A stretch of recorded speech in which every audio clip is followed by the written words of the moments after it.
cheering for the Patriots tonight? All right. Have some deflatable footballs down here for you.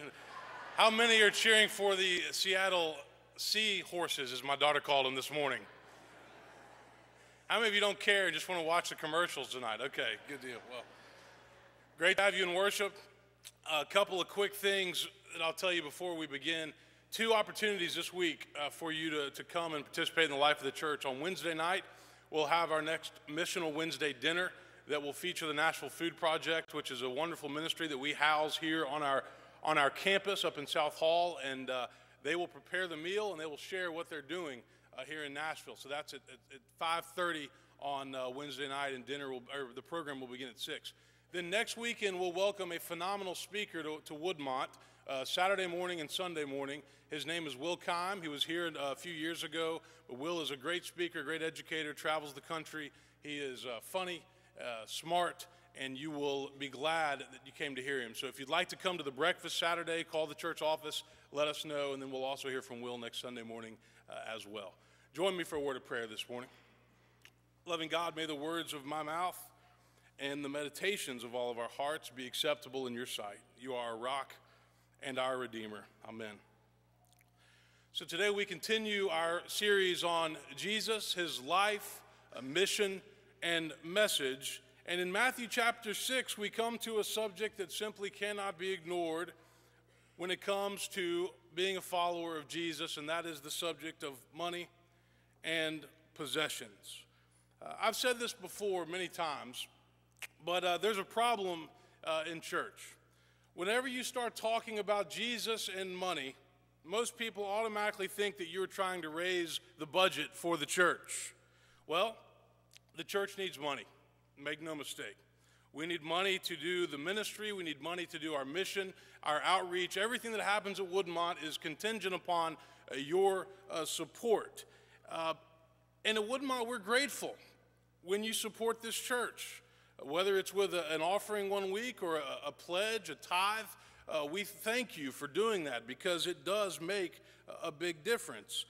But Jesus calls us to talk about money in a much broader sense, not just when the church is trying to raise a budget, but to think about money as it relates to our faith, our priorities, and our spiritual life. Here's a true story for you to ponder. Back in 1928, a group of the world's most successful financiers met at the Edgewater Beach Hotel in Chicago.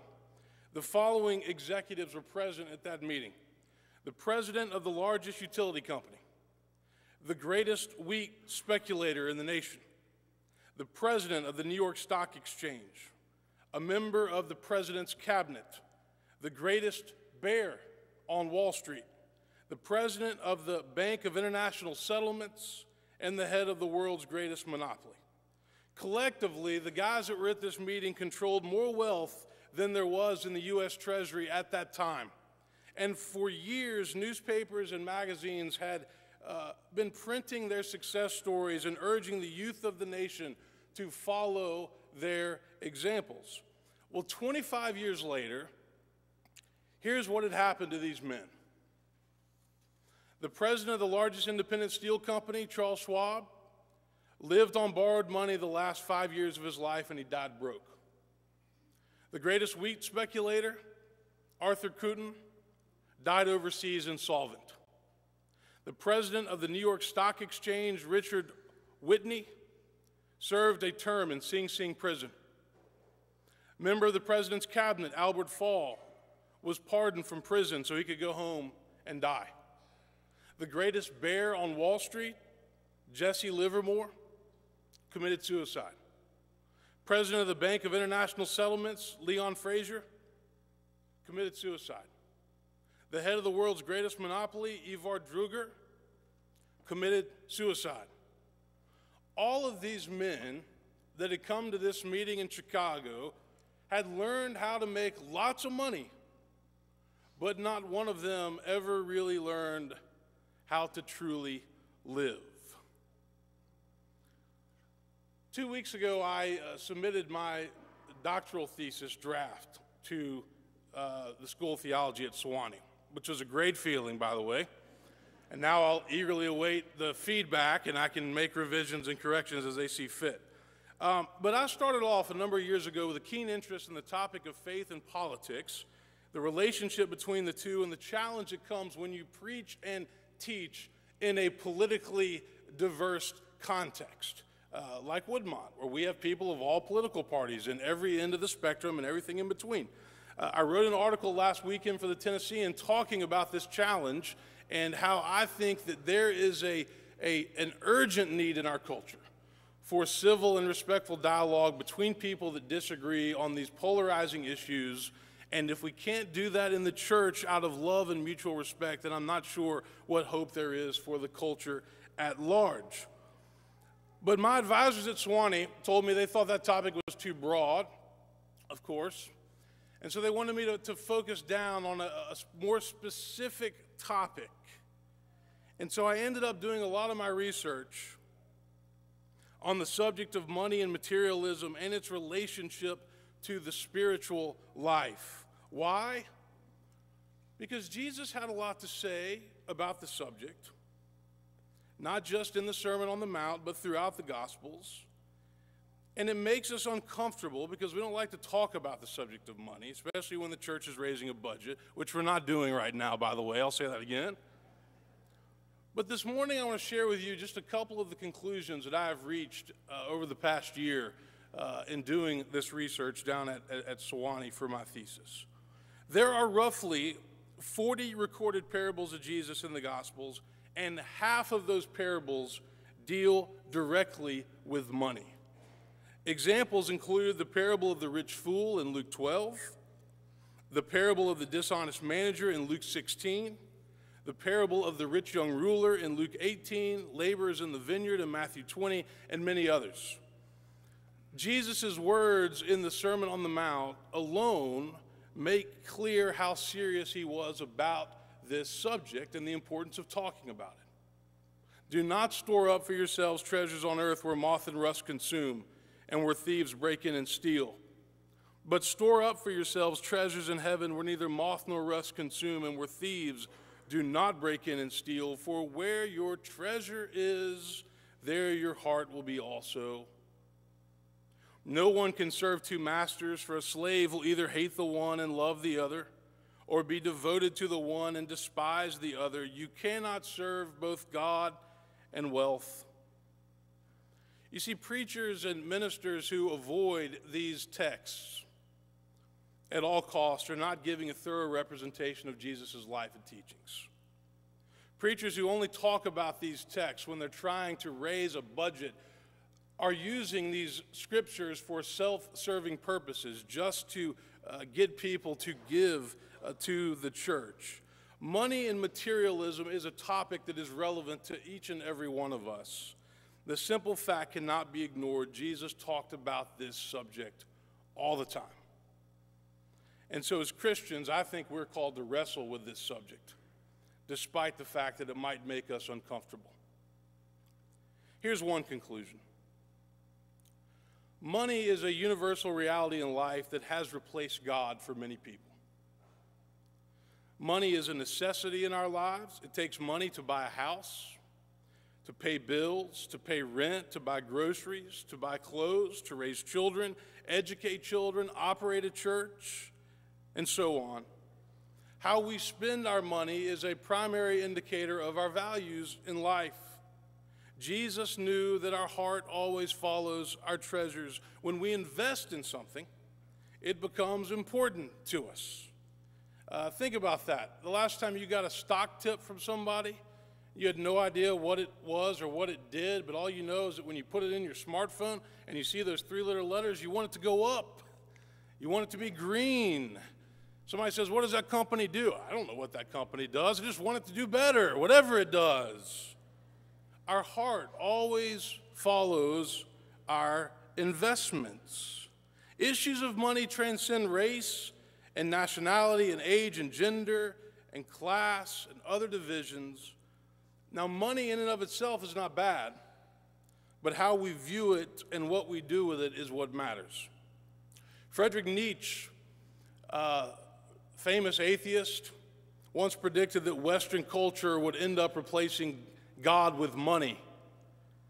What was once done for the love of God is now done for the love of money, for the love of that which at present affords us the highest feeling of power and good conscience. Now, sadly, his prediction has proven true for many in our culture.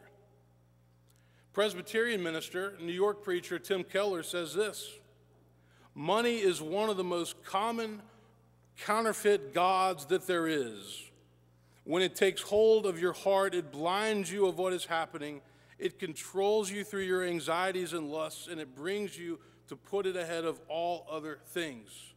Money makes people do and say things that they would not otherwise do and say. Andrew Carnegie once said that man must have an idol. The amassing of wealth is one of the worst species of idolatry. No idol is more debasing than the worship of money.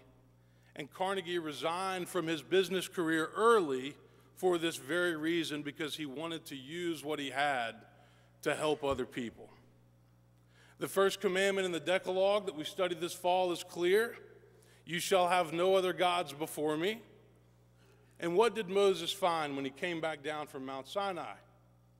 The Israelite people worshiping a golden calf. The love of money fueled by materialism may be the single greatest threat to Christianity in North America, because it often replaces God. And Jesus knew that this would be a clear challenge to our spiritual life. A second conclusion: fear is a universal and powerful force that often controls our approach to money and possessions. We fear not having enough. We fear not being able to keep up with everybody else. We fear what may or may not happen in the future. We fear feelings of inadequacy, not being able to pay for all the things that we want. Yet fear and anxiety are the opposite of faith.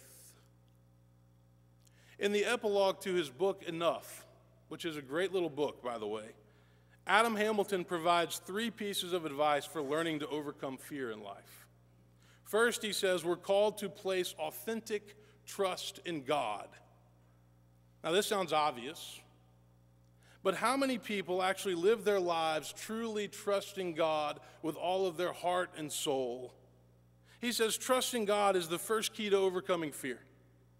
We have the choice to see the giants in our lives and live in fear, to pretend that giants are not there and bury our heads into the sand, or to say, Lord, I trust you.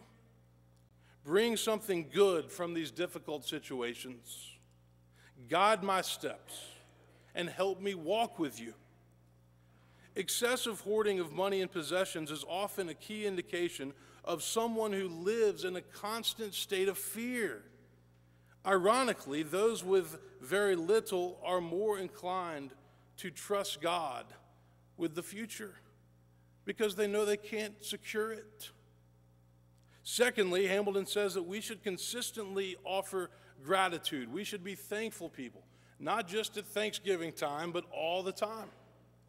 In a culture obsessed with acquiring more, we rarely stop to give thanks for what we already have. Gratitude can serve as an antidote to fear. Time spent being thankful is time that we cannot spend being anxious and fearful. A counselor once told me that, and I've never forgotten that. Time that we spend being grateful for the things that we have is time that we cannot spend being fearful of the future and of what we don't have. And then third, and perhaps most importantly, Adam Hamilton says that we can overcome fear by living a life of service and generosity to others. Materialism is often the result of a selfish mentality where we only focus on ourselves and our own needs. Something happens when we take our eyes off ourselves and we choose to serve other people. That shift from self to others is at the heart of Christianity, but it's a very difficult one to make in the culture in which we live. Just watch the Super Bowl commercials tonight and see how many of them cater to the individual saying, you deserve this and you deserve it now. Like Hamilton, Stanley Hauerwas also acknowledges that fear must be overcome and must be replaced with trust. Trust is impossible in communities that always regard the other as a challenge and a threat to their existence. One of the most profound commitments of a community, therefore, is providing a context that encourages us to trust and to depend on each other. This is a fundamental shift in mindset that must be modeled by the church. In an individualistic culture where many fear not having enough, we must trust in God and in each other that there will be enough. And Christian community helps us to do this. Lastly, a third conclusion. Generosity with both our time and our money is a liberating force that brings great joy and meaning into our lives. Hamilton says, our generosity to God and others not only touches God and other people, it also changes us. As human beings, we were created with the need to be generous. When we're not generous in giving, we have a spiritual problem. He then continues, over time, we can become self-absorbed, money-consumed, joyless people. This is what a lifetime of financial and spiritual constipation looks like, joylessness. Stanley Hauerwas agrees that we find joy when we stop turning to the material things to fill spiritual voids. Perhaps the most remarkable aspect of learning to live joyfully, he says, is that we learn to see the simple and most common aspects of our existence, like friends, spouses, children, as sheer gifts to which we have no right, but who are nonetheless present to us. There's great wisdom in learning to live simply. It's not ironic that all of the monks and the very spiritual people often remove themselves from the rat race so that they can focus on God and being present. Hauerwas is also clear that there's a difference between joy and happiness. You know, we're all seeking happiness in our lives. We want to be happy, but we know that happiness is fleeting. Nick Zeppos, the chancellor at Vanderbilt, is a friend, and he gave me a book right around Christmas time called The Happiness Hypothesis, written by Jonathan Haidt, who's an NYU professor. It's a great book. I'd recommend it to you. It talks about this human pursuit of happiness and what it is. But Hauerwas says that happiness is too shallow a notion to characterize the disposition of the Christian. It too often suggests merely the satisfaction of desires determined by ourselves. So many in our world think that happiness is life's ultimate goal. It's not. Happiness, even in its most profound sense of satisfaction of a life well lived, lacks the sense of joy. The joy that characterizes the Christian life is not so much the fulfillment of any desire, but the discovery that we are capable of being people who not only desire peace, but we can also be peaceable. Joy thus comes to us as a gift that ironically provides us with the confidence in ourselves, which makes possible our living of God's peace as a present reality. That's what Stanley Hauerwas says. Generosity liberates us because it helps us find joy in life, and it helps us turn away from ourselves and focus on the needs of others, and that is such an important shift. Money and possessions will make us temporarily happy, and yes, they will bring about some security, but in the long run, it does not lead to sustaining joy and peace because we always want more. Hence that first story that I told you. So I titled the sermon this morning, How to Be Rich. At this point, you're probably wondering why. First it was how to get rich, and now it's how to be rich. I really don't think that being rich in life just has to do with money and bank accounts and portfolios and possessions. But here's another version of what I think it means to be rich in life. It means you have learned the importance of growing in your faith and your spiritual life every day through prayer and through thanksgiving. It means that you trust in God with your future and you don't live a life full of anxiety and fear. You trust that God has given us enough to survive, especially if we help look out for each other. It means that you devote time to your spouse and your family, letting them know how much you love them and appreciate them, and you don't just give them what's left over at the end of the day. And if forgiveness or reconciliation needs to happen, then you work hard to make it possible. It means you try to cultivate lasting friendships that are not shallow and superficial, but that talk about the deepest matters of life. And you don't just look at friends as people who can do something for you, but as those with whom you can share the journey of life. And there's always give and take when it comes to friendship. It means you learn to move beyond selfishness and narcissism, to think about the needs of others on a regular basis. You go out of your way to serve and to give back even when it's not convenient for you.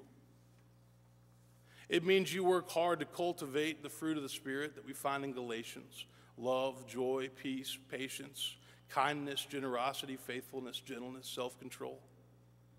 It means you strive to be a peaceful person, a kind person, which also means doing your best to not talk bad about other people. Try not to say things about other people that you would not say to their face. It means you stop looking to find security simply in money and possessions, and you begin to understand that life can come to an end at any given moment, at any given day. So every day that we have is a gift. It means you live in the present and you enjoy life one day at a time and one experience at a time, thankful to God that you are here. This is what it means to be rich. Rich. Amen.